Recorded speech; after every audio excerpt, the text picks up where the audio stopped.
Nos primeiros anos de vida, as principais alergias que as crianças têm são alergias alimentares.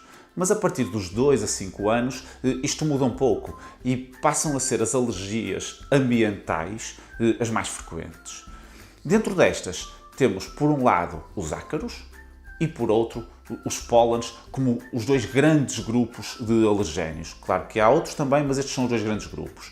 E, de um modo geral, podemos colocar a alergia aos ácaros como uma alergia muito mais frequente no inverno, porque os ácaros habitam nos ambientes quentes e úmidos, portanto nas casas fechadas, e as alergias aos pólenes, às gramíneas, como uma alergia muito mais frequente na primavera. E vamos falar um pouco sobre estas e o porquê de surgirem nessa altura do ano. Os pólenes andam no ar e, para além de na primavera ser a época em que a maior parte das plantas polinizam, é uma altura também em que o tempo começa a ficar mais seco. E começando a ficar mais seco, o pólen deixa de estar assente no chão e passa a andar no ar.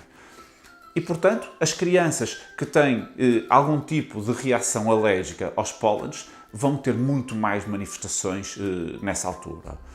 Geralmente, rinites, rinoconjuntivites ou então asma, consoante o local em que as alergias se manifestam mais frequentemente. Os ácaros são mais fáceis de controlar porque se controlam dentro de casa. Os pólenes existe alguma dificuldade, porque efetivamente eles andam no ar e não se consegue controlar tão bem onde é que eles andam, onde é que deixam de andar.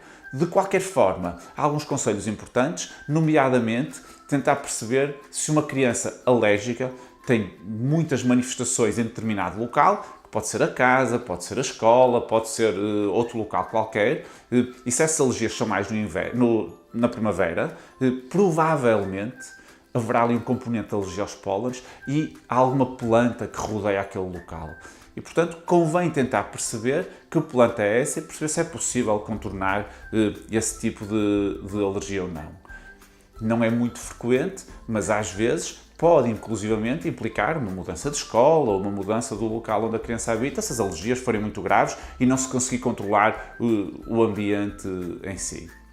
É um aspecto importante, é um aspecto a terem atenção, até porque se nós conseguirmos diagnosticar qual o tipo de pólen ou de gramínea a qual a criança reage, existem alguns tratamentos, nomeadamente umas vacinas específicas que tentam desensibilizar a criança, ou seja, fazer com que ela deixe de ser alérgica e tolere o contacto com esses pólenes. Daí a importância de nós, do ponto de vista ambiental e contextual, perceber se a criança reage ou não e depois, do ponto de vista médico, fazer alguns testes, algumas análises que possam confirmar ou não a presença dessa alergia.